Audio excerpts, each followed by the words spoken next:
Here's the story. This was in the time of the, if I'm not mistaken, the first Rebbe of Chabad. And there was a big printing house in Slavita. Slavita is someplace in Russia, wherever, in Ukraine. A big printing house in Slavita. And there was an apostate or whatever that he started complaining to the Tsar that the Jews are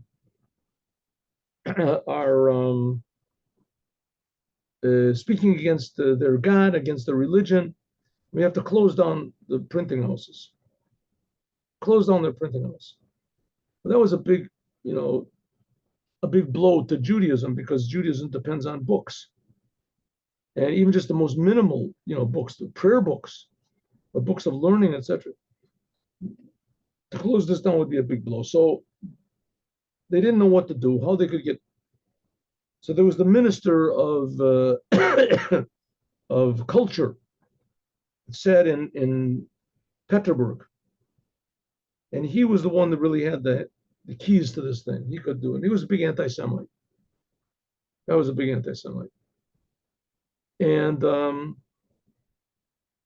he was the only one that could. He was sort of behind the whole thing, and he was the one that could rescind the whole thing. But it was done with the complete okay of the Tsar and everything. So they went to, I think this was to the Alter Rebbe. Either that or it was to the Tzemach Tzedek, but I think it was to the Alter Rebbe.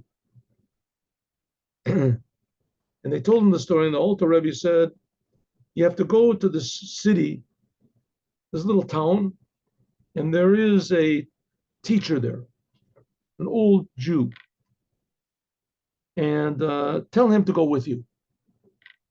And he'll go with you he'll convince him. They said, okay, good. So they went to this town, and they found this old Jew. We'll call him Shmerel. I don't think his name was written in the story. And he said they came to his house, knocked on his door, a very simple, poor house, a hut. Came into his yes, can I help you? Oh, such great rabbis are coming to see me. Listen, they closed the printing house in Slavita. Said, yeah, I heard about his terrible tragedy. And we went to the Rebbe, and he said that you have to come with us and convince the minister. He said, I should come to the minister. I don't speak Russian. I speak Yiddish. That's what I speak. The minister speaks Yiddish. What am I going to talk to him? What am I going to do? Maybe you guys got a mistake. Maybe somebody else. He says, no, he said your name. He said, this is the son. Is there somebody else in this town by that name? He says, there is nobody in this town by that name, and yet there's no other town by this name also. I guess he must mean me, but I don't know what I'm going to do. What am I supposed to do? When I go there, I'm going to convince a minister.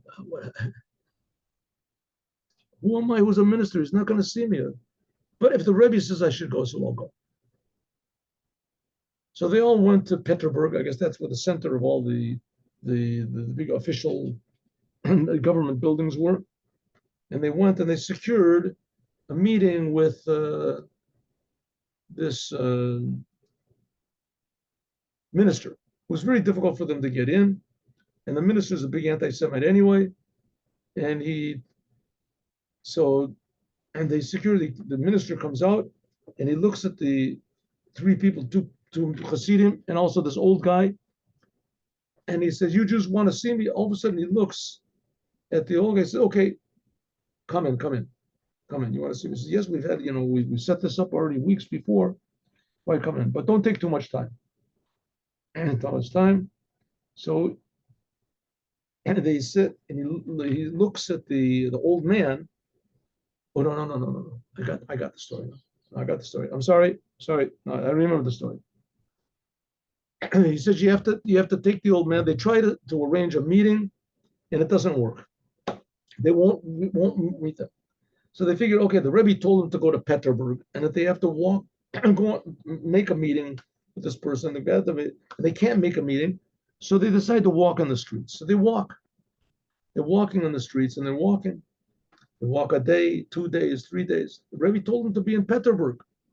That's what he told them to do. So they're walking on the streets. And now I remember the story.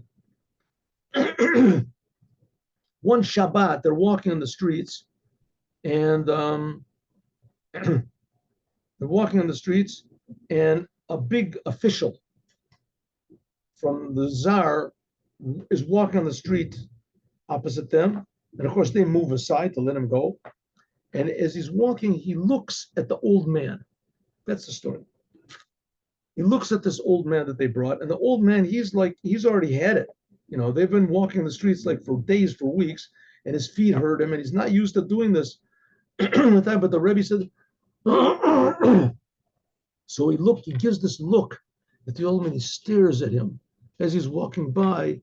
He stares at the old man, and he continues walking. So the one that brought him there, the Chassid that brought him there, so he runs after this big official, and he says, "Excuse me, Your Honor, Your Majesty, I saw you looking at that old Jew.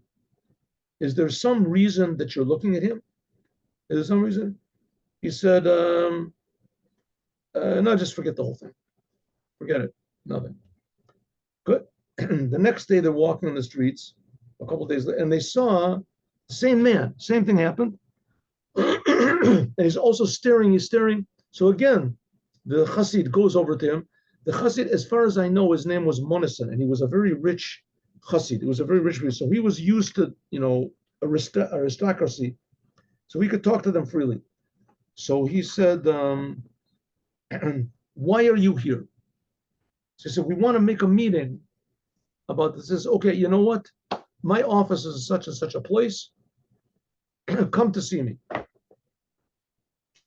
So they go to the office. The office was this person was like the assistant minister of justice or something. So they go to his office in the middle of the week. They go to his office, and he takes them in, and he says to them, to the old man, "Tell me, old man, what's your name?" And he says, "What is your name?" So he said, the old man doesn't understand what he's talking about. He says in Yiddish, "What is my name is this?" Says what his name is. So he says, "Do you remember a young boy called such and such?" And he said, I remember that. I remember like this. Let me tell you something. He said, "A long time ago, I was a pupil of yours, 40 years ago. And I was a very bad boy, very bad. I made a lot of trouble. And I broke things, and I stole things, and I beat other kids up. And they tried to talk to me. Nothing worked, nothing whatsoever. And they didn't know what to do. So they put me in like a stock or something. They put me on a chain in the middle of a chain or something in the middle of the marketplace. And they figured the only thing that might help me, everyone that went by me, they would yell something at me, be normal, stop doing bad things." They tried everything. They tried to do good. They tried to teach. They tried to be nice to me. They tried to love me. They tried everything. Nothing worked. And I was so embarrassed. I was so ashamed that happened. I didn't know what to do. And you came in the middle of the night, and you undid the lock, and you gave me food, and you told me to leave, to run away. Told me to run away. That the people were really angry at me, and who knows what they were going to do. And I ran away. And eventually I just left Judaism totally, and I am this big minister who I am. And I owe you my life, he says to the Jewish guy. I owe you my life. He says, "You saved my life." He said, "I happen to be very good friends with the Minister of the Interior," or he himself was the Minister of the Interior. I don't remember the story. Or he himself was the Minister of Culture or whatever it is. "And don't worry about it. I can secure it. Tell me what you want. I want you to start the printing house." So he said, "Don't worry, I'll take care of it." And he did. He took care of it. And so somehow or other, the Rebbe knew of this favor that he had done to this minister long ago, and utilized it in order to help the Jewish people. And eventually it helped everybody. And that's the whole idea of what Mashiach does, that he'll make connections between things, that everything will be connected in a proper way, and that there'll be peace and happiness in the entire world. Have a good day with Mashiach now. God willing, tomorrow, 8:15, we'll meet again.